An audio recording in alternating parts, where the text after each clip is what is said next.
Welcome back to the Saints and Alumni Show right here on WVCR 88.3 The Saint. I'm your host this week, Brandon Murphy, class of 2017 from the Office of Alumni Engagement. And this week I'm joined by Emily Boucher, class of 2020, who recently graduated not just from Siena College, but from the University of Glasgow with a master's degree in environmental futures, sustainable systems, and is now working in Scotland for the land planning and development team at East Dunbartonshire Council. A reminder to everyone listening that there are a few ways to listen to the podcast. Obviously, right here on WVCR 88.3 The Saint and iHeartRadio. You can also join by listening on Apple and Spotify and subscribe to the Siena College Alumni YouTube channel to watch some of the shows that we do have. Emily, we're so excited that you joined us today all the way over from Scotland. I just got back from Ireland myself, and I know in the pre-interview, we could do an entire show just on traveling in Europe. We'll get into that a little bit with Denmark as well later on in the show. But first, it's your first time on the show. Welcome. How you doing today? I'm doing great. Thanks so much for having me on the show. And we were just talking about before we start, with the recording button, it's 55, 65 over there. We're in the first month of classes here on campus. We're getting to the low 50s at nighttime. It's been a beautiful fall on campus. And we're going to begin the Siena story for you, Emily, in that similar sense of getting to Siena. But before we get to that, it's always tradition for our listeners to kind of understand where you grew up, some of your early on passions, and really how you heard about Siena. So, Emily, can you share today where you grew up, locally, out of state, out of country, some of your early passions for what you wanted to study, and how did you hear about Siena in that college recruitment process kind of thing? So I grew up in Southlands Falls, which is not too far away from Siena. It's about 45 minutes north. So Siena was always on the radar when it was time to look for colleges. All throughout high school, I knew I wanted to study the subject of environmental. But I think growing up near the foothills of the Adirondacks, that definitely influenced that. I was lucky enough to have two relatives that were both attending Siena while I was deciding what college I would go to. My older sister, Kelsey, and my cousin, Taylor, who both graduated in 2017. They definitely were putting all of their energy into recruiting me for Siena, and it worked. And after attending family weekend, I actually decided that Siena was a great community and it was the best fit for me. And when we did the pre-interview, you kept saying Boucher, Boucher, Boucher. I'm like, I know 35,000 alumni names I have to remember, but this one just stands out to me. And then you said 2017, Taylor and Kelsey, and I said, wait, that's my class year. And I actually did go to college with them and had a great time getting to know them. And I'm happy. I think some of them are still in the area, and it's just great to have that legacy connection. And I'm going to throw it at you again. I would love to do a Legacy Family Spotlight feature on the Boucher family. I think that would be a lot of fun. And on my end, moving into college, I was lucky as well because my older brother was a senior at college when I was a freshman. So I got to get all the ins and outs prior to attending Siena and then being here on campus. But even as amazing job as Siena does with orientation, the jam-packed schedule that we put together, all the icebreakers, it's a first-time experience for these incoming students, transfers, incoming freshmen, now this year the teach-out students from St. Rose, now attending Siena College after St. Rose had closed. So there's a lot of jitters at times, but it's very exciting. As you look back, a handful of years ago, what do you remember about that first week, that first semester at Siena? Did you live on campus or commute? And kind of what was that experience like for you, Emily? I did live on campus, and I remember move-in day was a great experience from what I remember. Definitely a lot of nerves, but there was still excitement meeting the new roommate. I decided to go random. So meeting her for the first time, and then as well as the other people in the hallway. And we quickly became friends. I lived in Ryan Hall my freshman year, and I even met my best friend, who would then be my roommate for the rest of college in that first week. So it was definitely a great time, and I'm very grateful for that time. And our listeners who are listening today, they know that we always talk about inside the classroom experiences and outside of the classroom experiences. And they basically know we always start with those inside the classroom experiences. But I'm going to throw the listeners a curveball today. We're going to talk about the outside of the classroom experiences first. And about a month and a half ago on the podcast, we did have members of the Student Activities Office on the show talking about orientation. But half of that show did talk about all of the opportunities that students do have on campus with clubs and organizations. And Siena is really big on serving the Siena community and serving the community that we live in. And you really took that to heart when you looked at all the different kinds of campuses, clubs and organizations that you wanted to join. We're going to kind of shout out a few today on the podcast, and the first one being Her Campus. For the listeners that did not attend a university or college and may not be familiar with what Her Campus is, can you first kind of give us a breakdown on what that club does and what we did specifically here at Siena when you were a member of that club? Yeah, Her Campus, it's a nationwide club aimed for women, but there was a Siena chapter, which I participated in. As a club member in Her Campus, you write articles on anything you would like, all your interests, and you contribute to the Her Campus website. I originally heard about the club from a friend and it sounded cool, so I decided to join in. You allowed me to write about my interests, and it also allowed me to meet other people who shared similar interests, and we could collaborate on articles and see our articles on a website, which is really cool. My favorite memory of the club was the Her Conference in New York City. So this is where hundreds of women involved in Her Campus gathered for panel discussions and programs focused on making young women in college feel empowered in both their professional and personal life. It's really cool. And you didn't just focus on the Her Campus side of the service, but really on a global perspective within the field of serving one another. And that kind of comes into play with Habitat for Humanity, a different side of benefiting a local community or a community out of state. One of my favorite memories was going down to Charlotte on spring break for Habitat for Humanity and working with the community and the family that we were building the house. For you, Emily, what was the deciding factor to get you to join Habitat for Humanity? And did you do a spring break trip or did you kind of stay locally and work around Albany? My sister was involved in Habitat for Humanity, so through her, I got involved with it as well, just hearing her great experiences on the spring break trip. That's what I did 2 years, my freshman and sophomore year. So I was abroad junior year and then COVID senior year, but I would have done it all 4 years if I could. And in both years, I was placed in Charlotte as well. So we helped local community members build homes. And yeah, Charlotte was such a cool city. It was a great experience. You became very close with your fellow Siena Saints that went on the trip. And you get to hear inspirational stories from the local community members. And it's like you've been on this podcast before. You hinted in your last answer about studying abroad. We're going to get to that in a second. Keep our listeners hooked on the show today. And we're just under actually 5 minutes in the first segment of today's show. And we're going to now kind of pivot the discussion into that whole education side, inside the classroom experiences, including those inside the classroom experiences abroad. Emily, what did you study at Siena? And what were some of the highlights within that field that you had studying at Siena College? I majored in environmental studies, which is a sister program really to environmental science. They were really both close-knit majors. We had a lot of similar classes together, so you get really close with students in both of the majors. Really, you learn fieldwork techniques, data analysis, community engagement, and pretty much everything that you need to prepare yourself for working in the environmental field. So I definitely felt prepared for the working world when I graduated, which was great. It is difficult to narrow down any highlights because there were so many over the 4 years, but I would probably say the Adirondack course that we took was my favorite because we had an overnight trip up to the high peaks of the Adirondacks. And it was a fun but also informative experience, but you also got time to bond with your classmates and with your professors as well. It was really fun. And the really great thing about Siena's average class size hovering right around 20, and these trips that you take overnight, these extended day trips that you take with faculty and administrators, is you get to build a great relationship with the professors and with the academics here on campus. And you had a really special one that stood out to you within the field, so to speak, of environmental studies. Can you let our listeners know who that is and how that relationship kind of began and why that was so critical for your Siena experience?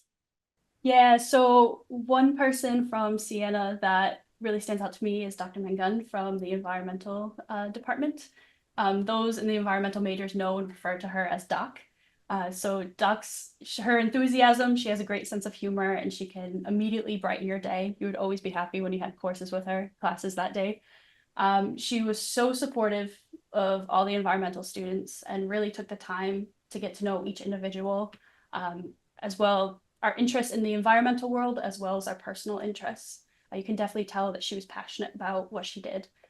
And actually, before we even set foot on campus, Doc made us feel welcome. Once we made our decision to attend Siena, all environmental majors, we actually received a card in the mail Oh, from wow. Doc, handwritten, that had some wildflower seeds in it, basically saying she's excited for us to join the Siena environmental community. So that definitely really confirmed that I was happy with my choice. I made the right choice.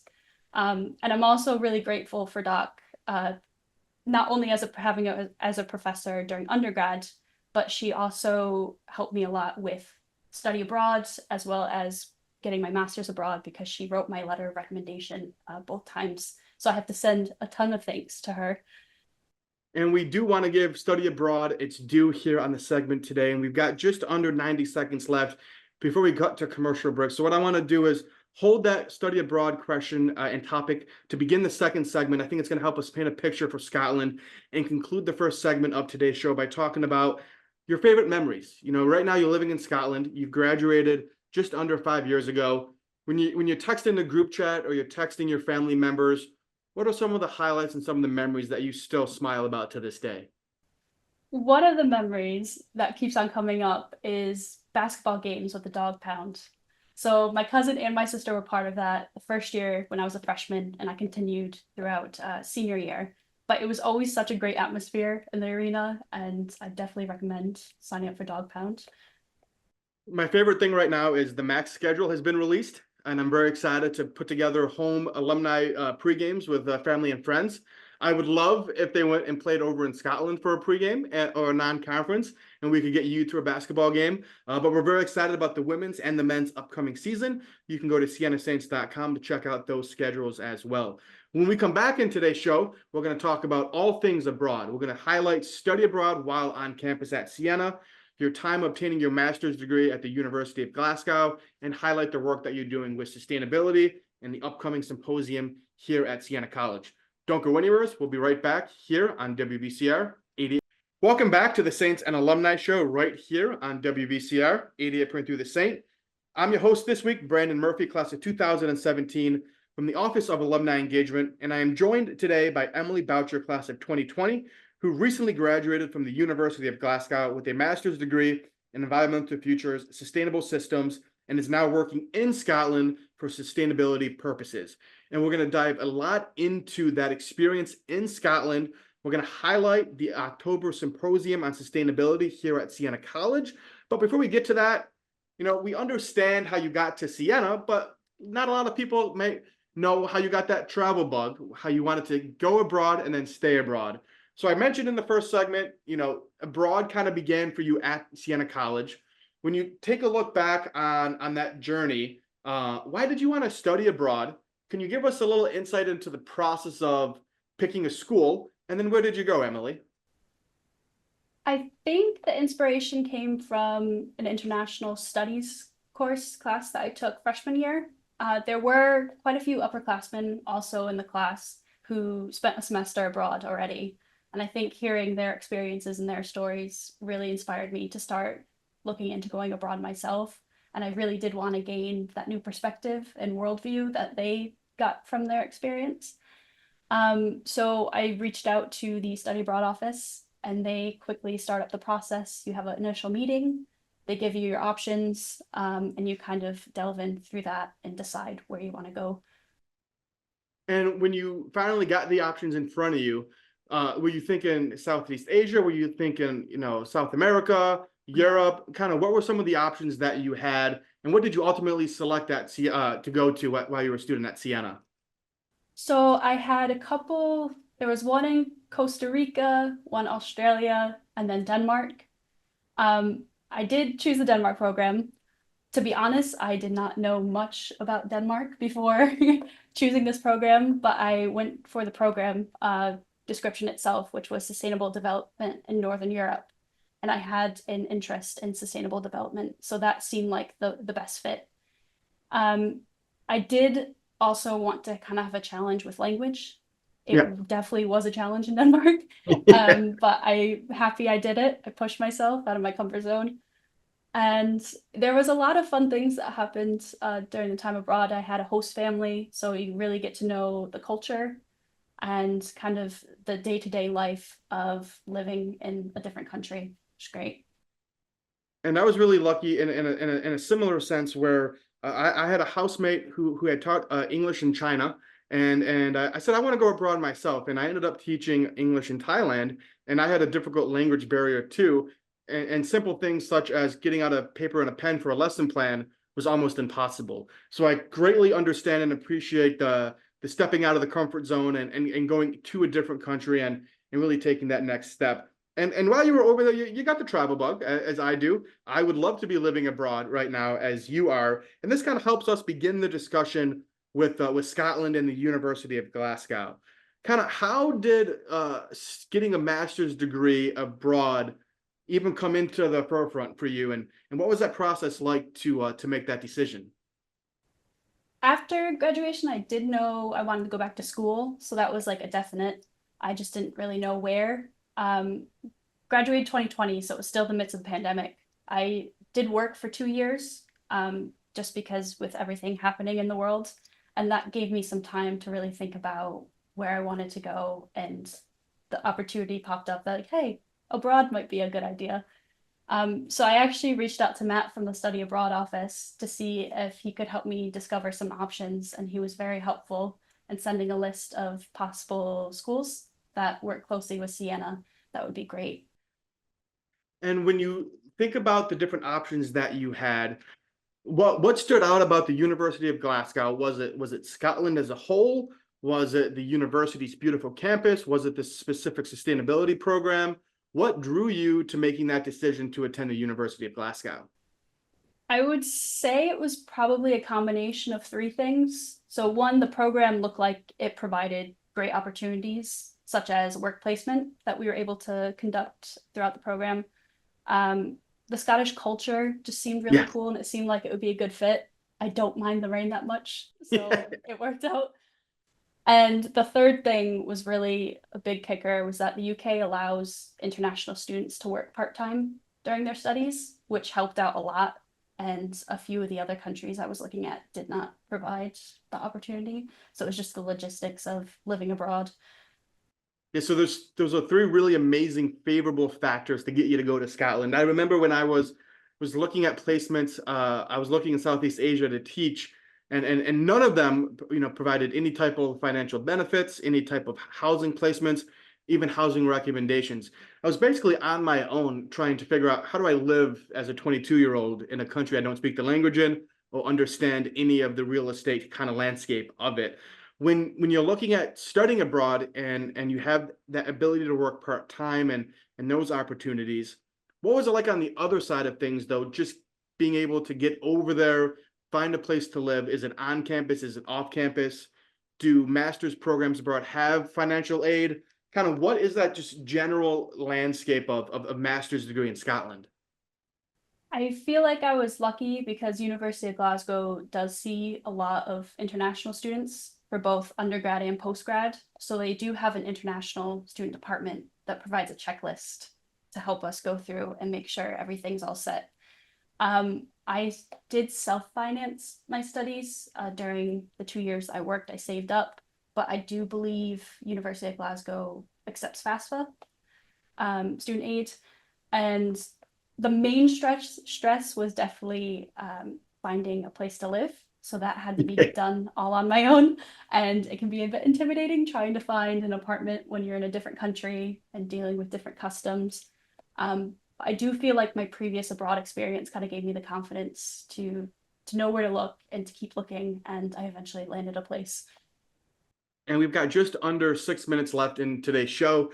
And I really want to now take some focus into the work that you're doing in Scotland. And it really began with your dissertation while you were at the University of Glasgow. And what I want to do is pocket these next two questions that I have for you together into one question. And that being, can you give our listeners some insights into what green space accessibility is, what you specifically studied within that, and why you did that for your dissertation?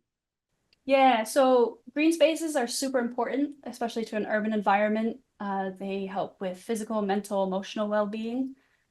Not only does there have to be an abundance of green spaces within an urban environment, but there should also be public accessibility to quality green spaces. Quality meaning multi-use, inclusive, biodiverse, sense of safety, and so forth.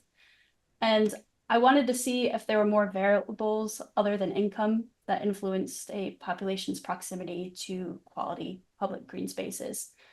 So after just lived experiences walking around cities and seeing that in more affluent areas, you have perfectly landscaped public spaces that are wheelchair accessible, multi-use, and then you walk in an area that is less affluent and the parks are essentially just a patch of grass. So I wanted to look in what variables influence that. So the idea was that I would choose 4 cities that were all similar in size and a similar history of a rise and fall of heavy industrial focused economy. And the research was a combination of remote sensing, using demographic data from different census years, and existing geospatial data that was provided by the Scottish government to conduct a spatial analysis of the public green spaces. So I first had to come up with a classification system for each of the parks to rank them, or rating system, then used the demographics data and just conducted a spatial analysis of accessibilities for those different demographic groups. And the results were basically that each city has to have a bespoke plan to fix the inequalities. Some cities resulted in nationality and race being a major factor, and then others were more income and education based. So local authorities really just need to create unique solutions for their unique situations. And what I really want to do is get you back on the podcast for another show, just to talk about the data collecting itself, to talk about all of the findings that we've had, the length of the process to collect all this data. I really think it's quite fascinating and really great to highlight. But we do need to kind of pivot the discussion now into the post dissertation, which is life after the University of Glasgow. And one of the findings that you had kind of personally is that you wanted to stay in this field, and you really kind of wanted to stay in Scotland. So as an American looking for employment in Scotland, what was that like? You know, can you talk a little bit about finding the job at the council that you're currently at, and how an American even gets a job within that council? It was not easy finding a job. It was very difficult, but I managed to land one. I'm currently on a graduate visa, so the UK has this graduate visa that allows you to live and stay and work in the UK for 2 years post graduating without sponsorship. So that really helped me. After my 2 years is up, then I'll have to find a job that will sponsor me. So I managed to land a job with East Bartonshire Council. It's one of the 32 councils in Scotland. It's just north of Glasgow. It's essentially, councils are pretty much equivalent to our county government, so it is a local government. And I am helping with the land planning policy and sustainability policy team, which is under the larger land planning and development umbrella.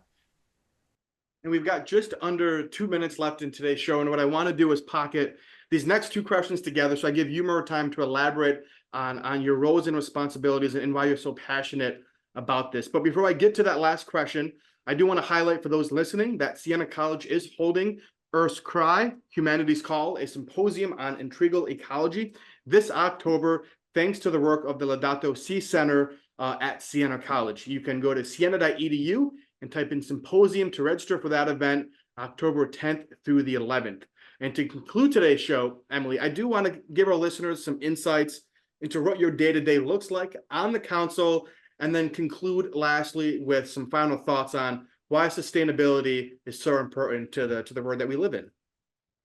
Yeah, so I develop and write strategies along with my team for the council to help shape the approval process of planning applications, as well as help create sustainable policies and strategies for council-wide schools and waste and different areas.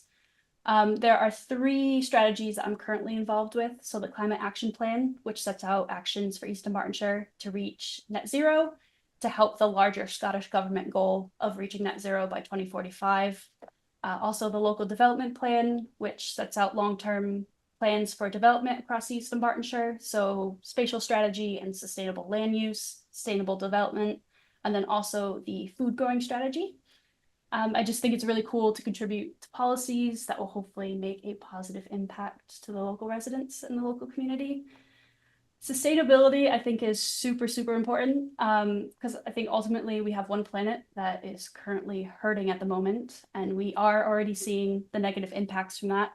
Sustainable development will be a necessity moving forward for our cities, to our rural areas, and really everything in between. I also think this field is great because it provides a space to facilitate collaboration between different sectors. So sustainability is not an isolated field. It is an intersectional subject that requires input from all sectors, social sciences, economics, health services, and more. And it provides an opportunity for all those sectors to work together to create a positive impact. For me personally, I would like to see more sustainable changes progress, as well as net zero commitments fulfilled across all sectors. So hopefully that will continue in the future, and I will do my part at the local level.